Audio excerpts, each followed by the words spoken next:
Olá pessoal do YouTube, tudo bem com vocês? Bom, estou aqui com o primeiro relato do canal, espero que vocês gostem. E também a classificação etária deste relato é maiores de 16 anos, portanto se você tem menos, por favor feche o vídeo. O nome da história é Os Novos Vizinhos. Então, vamos lá. Uma coisa, caso eu errar alguma palavra ou não der para entender muito bem, é por causa que eu estou lendo a história. Então, depois eu vou deixar o link da onde eu estou lendo a história para vocês lerem ela certinho com suas próprias palavras ou seus próprios pensamentos. Então, vamos lá. Vou lhe contar uma história que aconteceu em 1973. Laura jamais esquecerá do que presenciou naquela madrugada de sábado. Os novos vizinhos da pequena casa na cidadezinha de Ribeirão Pires morava uma senhora chamada Laura. Apesar de ter muitos filhos, a velha morava sozinha e a única companhia era uma grande coelha, branca, que havia ganhado de seu neto. Nos fundos da casa, Laura tinha uma horta que gostava muito. Passava várias horas regando pés de hortaliças, couves, alfaces e etc. Ao lado da casa tinha um terreno que no centro existia um barraco mal acabado, pois desde que Laura comprou a casa, nunca ninguém morou naquele horrível barraco. Mas na manhã de terça-feira, tudo mudaria. Eram mais ou menos 8h30 da manhã quando chegou um caminhão de mudanças, e logo atrás um carro velho. Laura, que era acostumada a acordar muito cedo, viu toda a cena. Desceu do caminhão um homem gordo, muito sujo. De dentro do carro desceu um homem negro e alto. Junto com o dono do caminhão, começaram a tirar alguns móveis de dentro do baú. Logo depois, saiu do carro uma mulher negra e muito gorda, e atrás delas desceram 3 menininhas de cabelos crespos, tanto quanto a mãe. Passando alguns minutos, o homem alto tirou de dentro do caminhão uma caixa de madeira, que ao abri-la saiu um enorme cão marrom com manchas negras. O carro e o caminhão estavam estacionados em frente a um terreno, onde havia o barraco. Laura logo previu que terá novos vizinhos. Seria até melhor, pois vivia muito sozinha naquele lugar. No dia seguinte, logo cedo, ouve-se barulhos de martelo. Laura foi analisar o que era tudo aquilo. O homem negro estava reformando o barraco, pois realmente precisava de reformas. Ao lado dele estava um enorme cão. Laura sentiu um arrepio na espinha, pois tinha pavor de cães desde quando um mordeu-lhe o pescoço, deixando uma enorme cicatriz. Em seguida, notou que uma das crianças estava observando-a, mas logo a mulher gorda saiu de dentro do barraco e, num ato de grosseria, puxou a criança para dentro daquele imundo lar. Após uma semana, o lugar que antes era um barraco havia virado uma casa simples, mas já não era aquele barraco desprezível. Laura nunca havia conversado uma só palavra com aquela gente. Foi quando um certo dia, ao sair para colher alfaces, Laura se deparou com uma menininha perto da cerca de arame, que separava o seu terreno com a da família negra. A criança estava parada observando a coelha comer uma cenoura. A velha se aproximou da menina e perguntou o que ela achava de sua linda coelha. A garotinha fitou-a um olhar grotesco e desvencilhou uma palavra de origem haitiana, e em seguida correu em direção à casa. Laura nunca tinha ouvido a palavra antes e nem sequer entendeu qual motivo a menina olhava com tanto ódio. Na noite de quinta-feira, Laura ouve o latido do cão daquela família, mas o assustador era que o barulho vinha de seu quintal. A velha levantou-se tremendo de medo e pegou uma lanterna para ver o que estava acontecendo. Abriu a porta com cautela e de repente viu o vulto do cachorro passar correndo diante de seus olhos. Laura tentou focalizá-lo com sua lanterna, mas o que via não era mais o cachorro da família vizinha, mas sim a sua tão querida coelha branca, agora estraçalhada no chão. Sua coelha que tanto amava, agora morta, estraçalhada no chão, irreconhecível, com suas tripas e sangue espalhados pelo local. Laura começou a passar mal quando presenciou aquela cena horrível, pois a coelha era sua única companhia. Naquela noite, a pobre Laura não dormiu. Fez um chá de erva cidreira e ficou sentada na mesa da cozinha a bebericar em prantos o seu chazinho. Ao amanhecer, ela foi até o quintal, olhou sua doce coelhinha que tanto amava, teve boas lembranças de quando a ganhou até o presente, pois agora está cheia de formiga e mosquitos. Enterrou-a em um espaço vazio que havia em sua horta, pois lá era o melhor lugar que a coelhinha gostava. Era o lugar que a coelhinha mais gostava, desculpe. Durante o dia, Laura viu um enorme cão rodando a cerca de arame. Ela sentia uma cólera ao ver o animal. Sua vontade era ir ao seu alcance e decepar-lhe a cabeça. Mas Laura não tinha coragem de chegar perto do cachorro. A tarde se estendeu com grande amargura para Laura, que ficou sentada a maior parte em sua cadeira de balanço.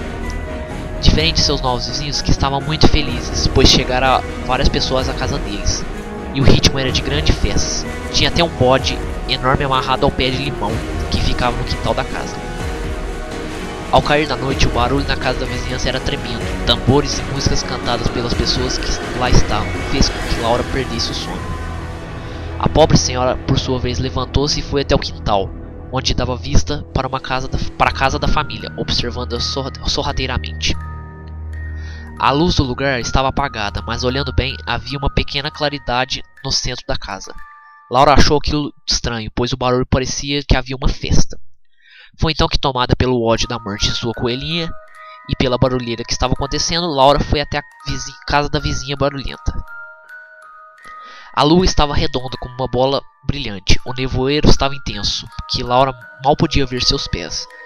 Ela se dirigiu até o portão da casa de sua vizinha e bateu palmas, mas isso não iria adiantar em nada, pois o barulho estava muito alto. O único jeito foi abrir o portão e descer até a casa para bater na porta.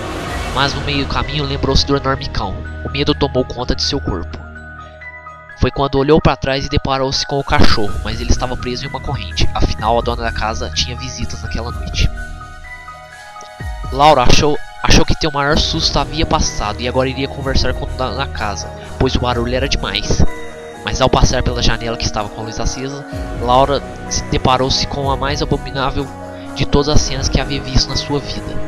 O local em que a família e as visitas se reuniam estava repleto de velas, clareando o enorme bode que agora estava amarrado de cabeça para baixo, rodeado de pessoas que ali estavam. O barulho de tambores era ensurdecedor. O pobre animal estava assustado. A Laura, por sua vez, estava mais assustada do que o próprio bicho, pois não entendia o que estava acontecendo. Foi quando o dono da casa pegou um enorme taco de madeira e começou a espancar o bode. O bicho gritava e esperneava, e os tambores cada vez mais alto era sendo tocado. Laura não estava acreditando no que estava acontecendo, afinal não tinha sentido fazer aquilo com o animal. Mas o fato mais demoníaco ainda estava para acontecer. Laura estava presenciando do lado de fora tudo o que se passava. Podia ouvir os gritos dos bodes, pois era alto tanto quanto o barulho dos tambores. Passaram-se alguns minutos, o bode já estava todo ensanguentado. Laura estava chorando quando viu uma cena que quase fez soltar-lhe um grito.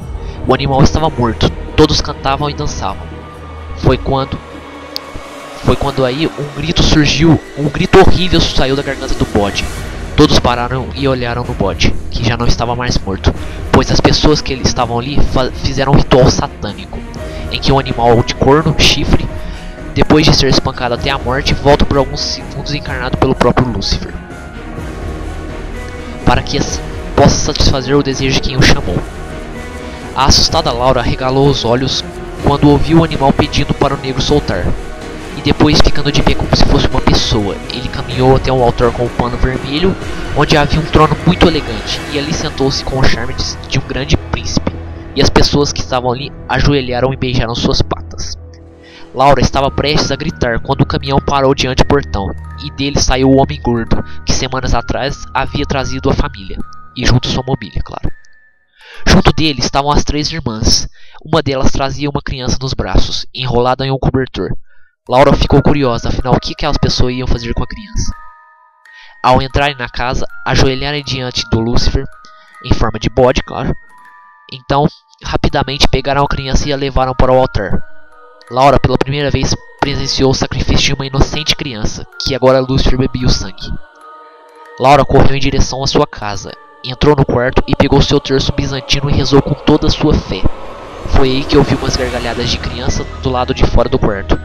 Abriu a janela e viu a imagem horrível das 3 filhas do seu vizinho sentadas no muro, mas a fisionomia delas estava totalmente diferente. Elas agora tinham dentes enormes e afiados, olhos vermelhos e davam risadas medonhas. E ainda diziam com vozes cavernosas pedindo para Laura rezar mais, pois nada que fizesse pararia o ritual que estava acontecendo na casa vizinha. Laura, por sua vez, desmaiou. Ao acordar no dia seguinte, correu ao telefone e ligou para o seu filho mais velho. e lhe contou o que havia acontecido. Cícero, ao sentir o desespero da mãe, disse que durante a tarde estaria lá, junto dela, para ouvir melhor o que aconteceu. Durante todo o tempo, Laura não saiu de casa, até que ouviu a voz de seu filho no portão chamando-a. Levantou e foi atendê-lo. Cícero entrou e ouviu toda a história que a sua mãe contou-lhe. As lágrimas. Seu filho ficou abismado com o que ouviu e rapidamente foi ao telefone e ligou para a polícia. No final da tarde, os policiais chegaram. Cícero lhes contou toda a história.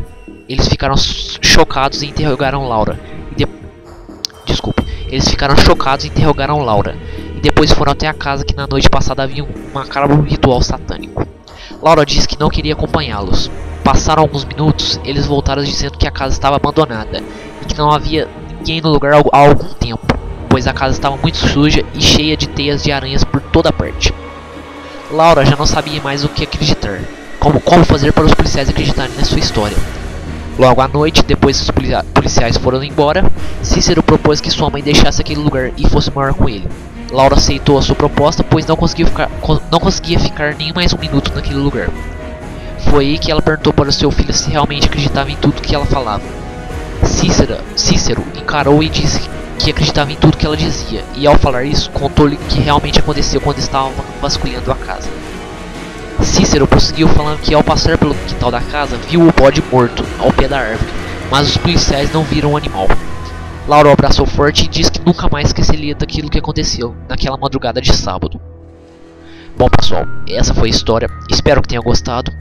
Para avaliar positivamente, por favor dê um like. Para avaliar negativamente, caso você não gostou da história, dê um dislike mais um comentário. Então é isso, espero que você tenha gostado do conto de hoje e até a próxima.